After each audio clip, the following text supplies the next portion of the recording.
जय भैरवनाथ. बघा, 400 वर्षापूर्वी तुकाराम महाराज जन्माला आले. बुडतासे जनन देखवे डोळा, म्हणून कळवळा येत असे. आणि मग तुकाराम महाराजांनी काय केलं? शेती केली, व्यापार केला, कर्ज सावकारी धंदा केला.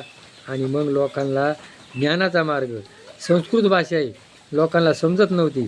आणि मग तिचा अर्थ तुकारामाच्या गात्यातून मराठीला केला.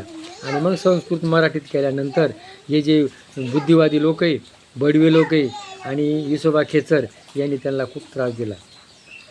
मग न समजणारं ज्ञान, गीता, ही गीता त्यांनी गाथ्याच्या रूपानामध्ये मराठीत केलं, लोकांना शहाणं करून ठेवलं.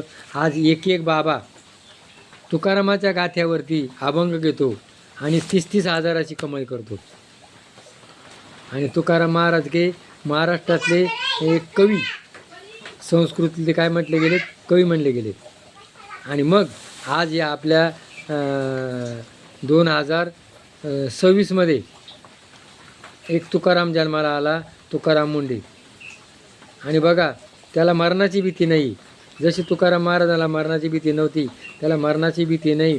आणि त्यांनी जो भेसळ, हा भ्रष्टाचार बघा हा कसा चालत होतो.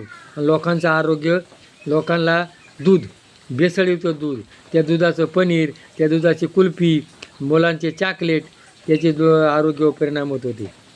आणि मग त्यांनी हॉटेलामध्ये जे तेल आहे, हेच तेल माझ्या डोक्यात आलं होतं. हे हॉटेलचं तेल हेच उकळायचं आणि त्याच्यामध्ये कायम वडापाव, लोक आवडीनं वडापाव खातात.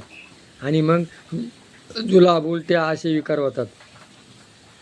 असे अनेक जे पतंजली बाबा केवढा लोकांना सभ्यपणा दाखवतो आणि लोकांना लुटतो, त्याचंही बी त्यांनी पितर उघड केलं.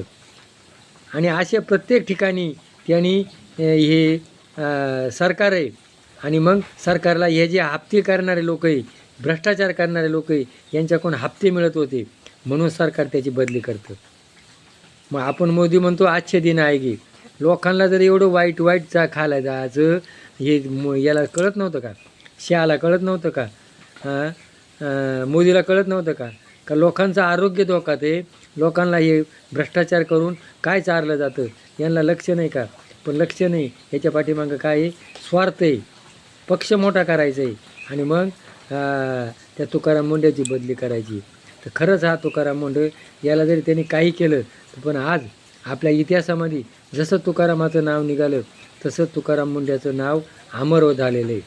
आणि मग सगळी जनता, शेतकरी हे तुकाराम मुंड्याच्या पाठीमागं उभे राहा आहेतच. सगळ्यांनी त्यांना साथ द्या, तुमच्या जीवनाचं कल्याण होईल आणि तुम्ही रोगमुक्त व्हाल. आणि रोगमुक्त होण्याकरता याची खूप गरज आहे. भेसळीला प्रतिबंध झालाच पाहिजे. असा या तुकाराम मुंडेला साथ द्या आणि जीवनाचं कल्याण करा. पटलं असं पटली करा. जय भैरवनाथ.